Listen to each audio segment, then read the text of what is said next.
हरियाणा प्रदेश के पलवल जिले में रहने वाली एक 21 साल की लड़की एक दिन अचानक घर से गायब हो जाती है। घर वाले बहुत ही छानबीन करते हैं, आसपास के इलाकों में ढूंढते हैं, रिश्तेदार नातेदार को फोन करते हैं, लेकिन उसका कहीं भी कोई भी पता नहीं लगता है। घर वालों का रो रो कर बुरा हाल हो जाता है और उन्हें किसी अनहोनी की आशंका होती है। घर वाले तैयारी करते हैं कि पुलिस स्टेशन में जाकर इसकी कंप्लेन लिखाई जाए, लेकिन तभी घर की गार्जियन के पास, जो लड़की की नानी होती है, उसके पास एक फोन आता है। एक बुजुर्ग आदमी जो उसकी नानी को पहले से ही जानता था, एक 54 साल का बूढ़ा फोन करता है और उसकी नानी से कहता है, अब तुम्हारी बेटी कभी घर वापस नहीं आएगी, वो मर चुकी है और उसको मैंने बहुत ही करीब से देखा है। ये फ़ोन सुनने के बाद उसकी नानी के पैरों की तरह से ज़मीन खिसक जाती है, वो हक्का बक्का रह जाती है और फिर वो जाके पुलिस में कंप्लेन करते हैं और पुलिस जब उस बुड्ढे को गिरफ्तार कर लेती है और जब पुलिस उस लड़की के मर्डर के बारे में पूछती है तो वो ऐसे खुलासे करता है कि सबके पैरों के तले से ज़मीन खिसक जाती है, सबके रोंगटे खड़े हो जाते हैं। वो ठरकी बुड्ढा पहले नाबालिग लड़कियों को किडनैप करता था, फिर उनके साथ शारीरिक संबंध बनाता था और उसके बाद उनकी बड़ी ही बेरहमी से हत्या करता था। एक दो नहीं बल्कि 5 कत्ल किए हुए थे उसने। तो चलिए चलते हैं इस कहानी के तह तक और जानते हैं 54 साल के ठरकी बुड्ढे की हैवानियत की कहानी। कहानी की शुरुआत होती है 30 दिसंबर 2021 को। हरियाणा प्रदेश के पलवल जिले का एक गांव है घोरी चांद। यहाँ की रहने वाली एक लड़की जिसका नाम था रिया, वो बचपन से ही फरीदाबाद के गांव में जिसका नाम था भूपानी, वहाँ पे रह के अपने नानी के यहाँ रहती थी और वहीं पे पढ़ाई लिखाई करती थी।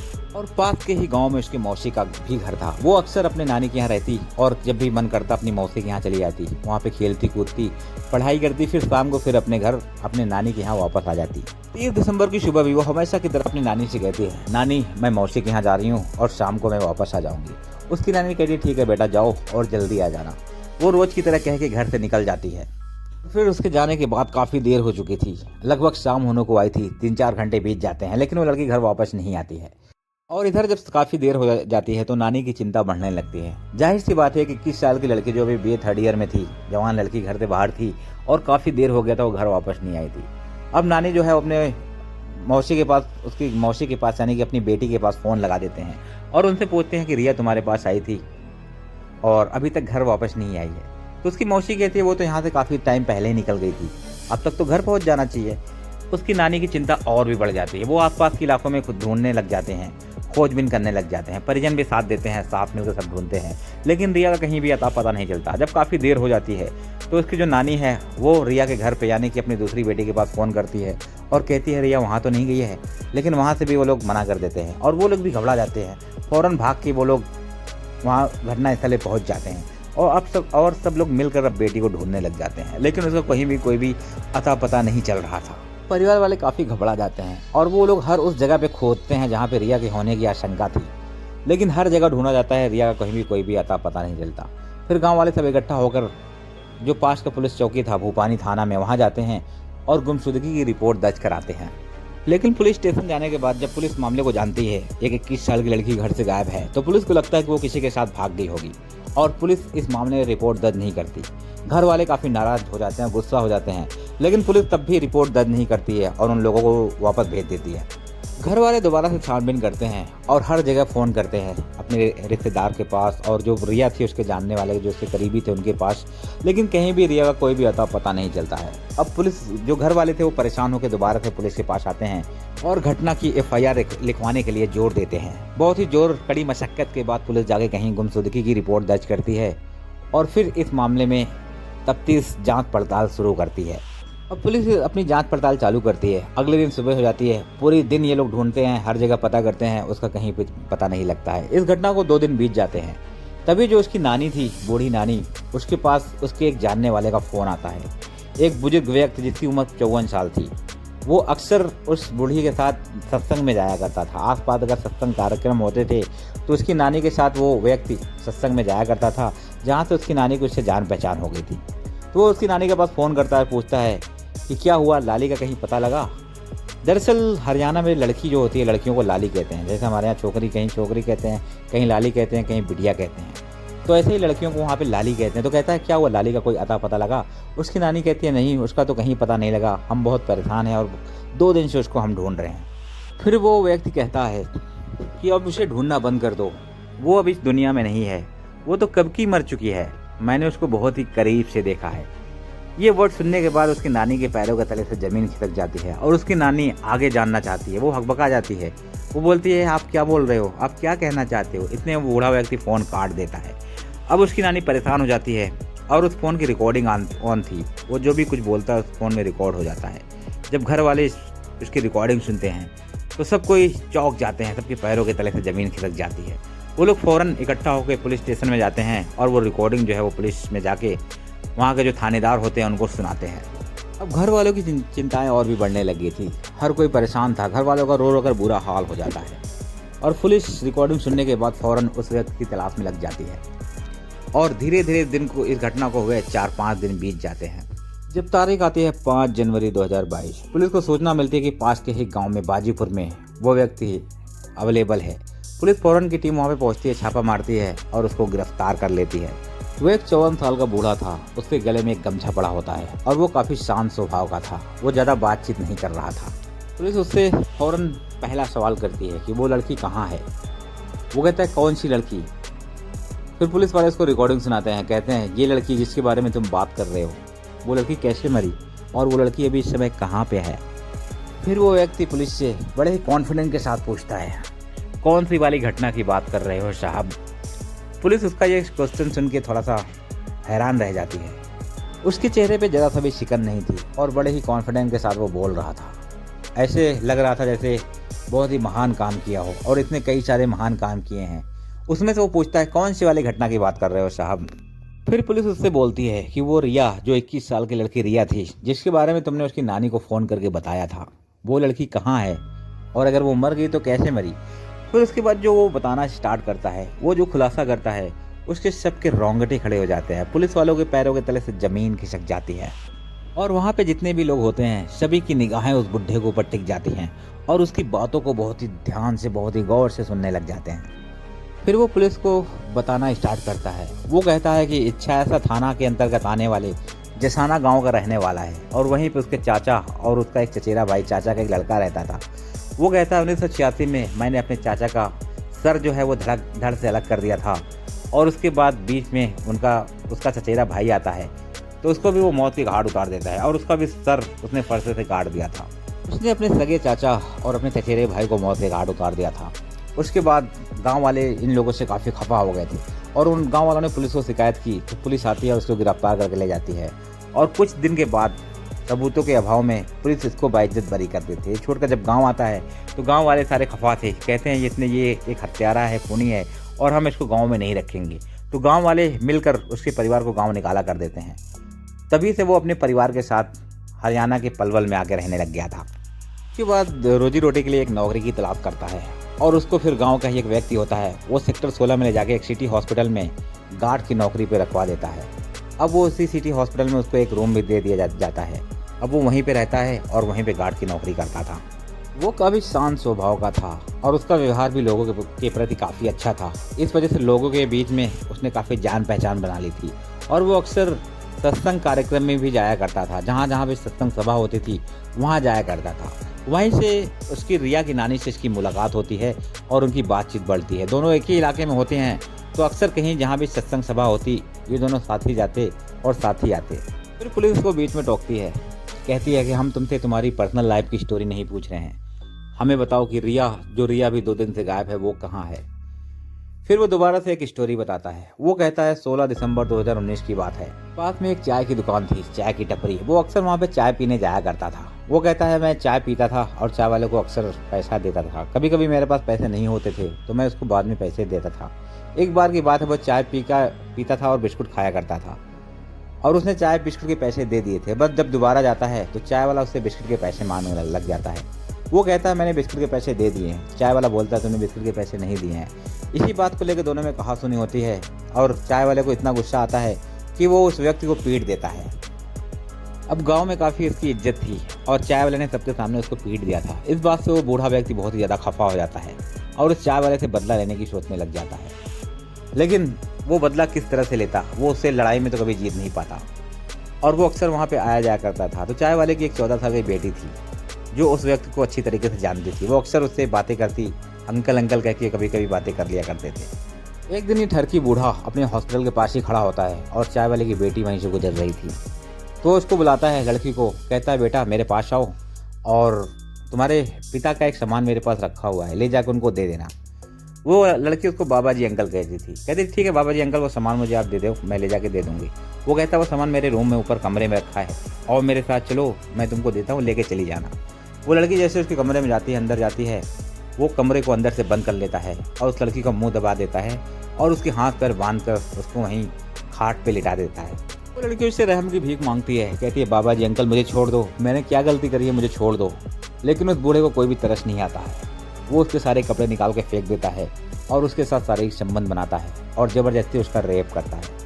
ऐसा वो 2 दिन तक लगातार करता है। जब 2 दिन बीत जाता है तो वो सोचता है अब इस लड़की को ठिकाने लगा देना चाहिए, अगर वो उसको छोड़ेगा वो जाके सबको बताएगी। और उस लड़की की हालत काफ़ी बिगड़ चुकी थी। उसके बाद वो उसी गमछे से उसका गला घोट देता है और गला घोट के मार देता है। मारने के बाद एक बोरी ले आता है, बोरी में उस लड़की को भरता है और उसको ले जाके पास के एक नहर में फेंक देता है। पुलिस की जानकारी के अनुसार ये घटना सच्ची निकलती है। दरअसल साल 2019 में एक लड़की गायब हो गई थी और वो लड़की की गुमशुदगी की रिपोर्ट पुलिस में दर्ज कराई गई थी, लेकिन उस लड़की का कहीं भी अता पता नहीं चला था, ना ही उसका शव मिला था और वो केस आज भी फाइलों में दबा हुआ था। अगर पुलिस आज उस टाइम मुस्तैदी दिखाती तो हो सकता है ये कातिल पकड़ा जाता, लेकिन अभी ये बैठ के पुलिस को कहानियां सुना रहा था। तो पुलिस को लगा शायद ये इस आदमी को उस घटना के बारे में पता हो, ये ऐसे ही बात को बता रहा है, गुमराह करने की कोशिश कर रहा है। या फिर पुलिस को ऐसा भी कभी कभी लग रहा था कि इसका दिमाग सनक गया है, इसकी दिमागी संतुलन सही नहीं है, ये बहकी बहकी बातें कर रहा है। और फिर कभी पुलिस को लगता है कि ये साइको है, एक साइको किलर है, ये अपनी दरिंदगी की कहानी बयान कर रहा है। पुलिस को कुछ भी समझ नहीं आ रहा था। आसपास के लोग जो भी खड़े थे सब सन्न रह गए थे। फिर उससे पूछा जाता है वो लड़की कहाँ है, रिया, जो अभी 2 दिन पहले गायब हुई है। फिर वह सन की बुढ़ा पुलिस को एक कहानी बताता है। कहता है बात है अगस्त सन 2020 की, जब लॉकडाउन लगा हुआ था, चारों तरफ सन्नाटा पसरा हुआ था। रोडें सुनसान, गलियां सुनसान थी, रोड में कोई बाहर भी नहीं निकल रहा था। उस टाइम की बात है, दोपहर के समय वो गेट के पास खड़ा होता है। तभी वहाँ से एक 12 साल की बच्ची गुजर रही थी, जो कि दुकान पे आई थी सामान लेने के लिए। अपने घर से निकल के कुछ ज़रूरत की सामान लेने परचून की दुकान पाई होती है और फिर दुकान से सामान लेके वो घर वापस जा रही होती है। ये बुढ़ा व्यक्ति उसको बुलाता है और उसको चॉकलेट देता है और बहला फुसला के उसको अपने कमरे में लेके जाता है। कमरे में ले जाकर वो उसके हाथ पैर बांध देता है। फिर वही घिनौना कृत्य करता है जो उसने पहली बच्ची के साथ किया था। वो उसके साथ ज़बरदस्ती करता है और दरिंदगी की सारी हदों को पार कर देता है और 2 दिन तक उसको बांध कर रखता है। उसके साथ कई बार ज़बरदस्ती शारीरिक संबंध बनाता है। उसके बाद 2 दिन के बाद उस लड़की को उसी गमछे से गला दबाकर उसकी हत्या कर देता है, गला घोटकर, और उसको बोरे में भर के दोबारा से ले जाकर उसी नहर में फेंक देता है। जब वो कहानियाँ सुनाता तो पुलिस वाले बड़ी हैरान से बैठ कर उसकी कहानी सुनते और उनको गुस्सा भी बहुत आ रहा था। लेकिन अभी उसको जो रिसेंट में मर्डर हुआ था उसका खुलासा करना बाकी था। पुलिस वाले उसको ज़्यादा टॉर्चर नहीं कर रहे थे, बस बैठ कर उसकी कहानियाँ सुने जा रहे थे और उसको रिकॉर्ड करते जा रहे थे। फिर इससे पूछा जाता है कि वो रिया कहाँ है। रिया, हम रिया के बारे में तुमसे पूछ रहे हैं और तुम ऐसी बहकी बहकी बातें कर रहे हो, तुम्हारा दिमाग तो ठीक है ना। फिर वो पुलिस को आगे बताता है। उसने डेट भी बहुत ही अच्छे तरीके से याद कर रखे थे। वो कहता है इसी मई 2021 की बात है। हमारे हॉस्पिटल में एक महिला काम करती थी, साफ सफाई का काम करती थी। वो अक्सर काम करने आया करती थी और साथ में कभी कभी उसकी बेटी भी आया करती थी, जिसकी उम्र लगभग 13 से 14 साल थी। एक दिन उसकी बेटी को बहला फुसला के वो अपने कमरे में ले जाता है और ले जाके वहाँ पे उसके हाथ पैर बांध देता है। बांधने के बाद फिर उसके साथ भी घिनौना कृत्य करता है, उसके साथ दरिंदगी करता है और बार बार रेप करता है। अब उसके जो घर वाले थे वो काफ़ी परेशान हो जाते हैं, लड़की की गुमशुदगी की रिपोर्ट लिखाते हैं और उसको काफ़ी ढूंढा जाता है आसपास के इलाकों में। और पुलिस जहाँ जहाँ पॉसिबल हो सकता है वहाँ ढूंढती है। रिश्तेदारों के पास फ़ोन किया जाता है, बट उस लड़की का कहीं भी अता पता नहीं लगा।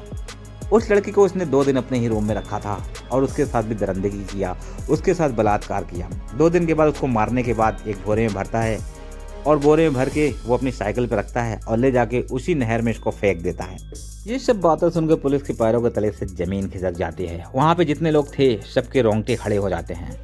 अब पुलिस के सामने एक साइको किलर बैठा हुआ था जो बारी बारी से करके कई सारी बच्चियों को मौत की घाट उतार दिया था और एक बड़ा रेपिस्ट भी था।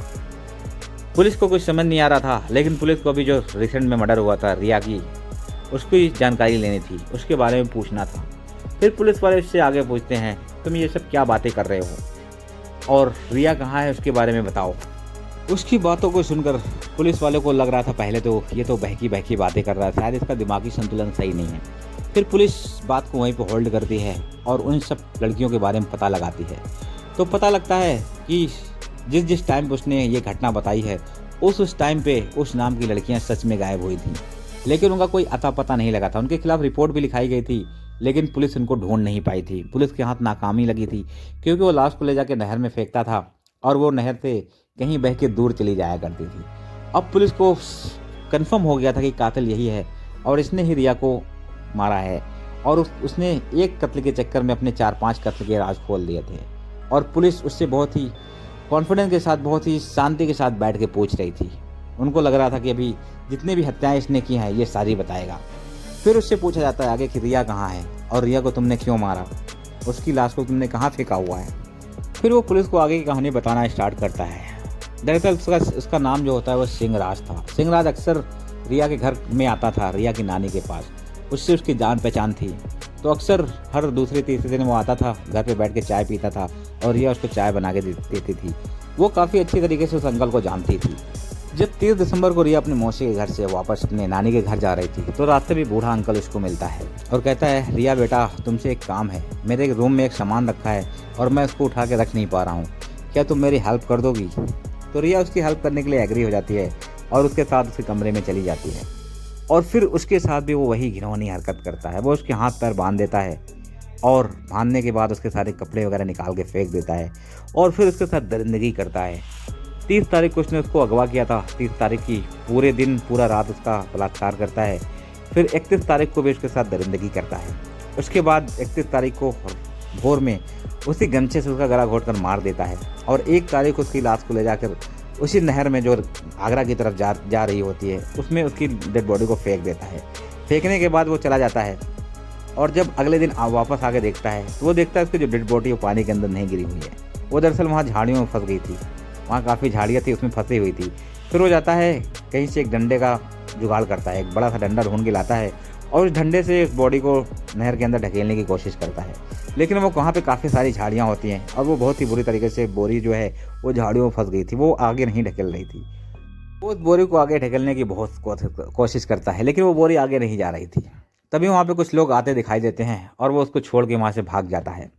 तो शायद इसके पाप का घड़ा भर गया था और ऊपर वाला भी चाहता था कि अब ये पकड़ा जाए। इसने बहुत सारे पाप कर लिए थे, इसने अब तक 6 मर्डर कर दिए थे। और ऐसा उसके मन में आया कि उसने खुद ही फ़ोन करके उसकी नानी से बता दिया कि उसने ही रिया का मर्डर किया है। उसके बाद उसके बताए गए स्थान पर जब पुलिस जाती है, वहाँ से बोरे में रिया की लाश बरामद हो जाती है। वो लाश काफ़ी सड़ी गली हालत में थी।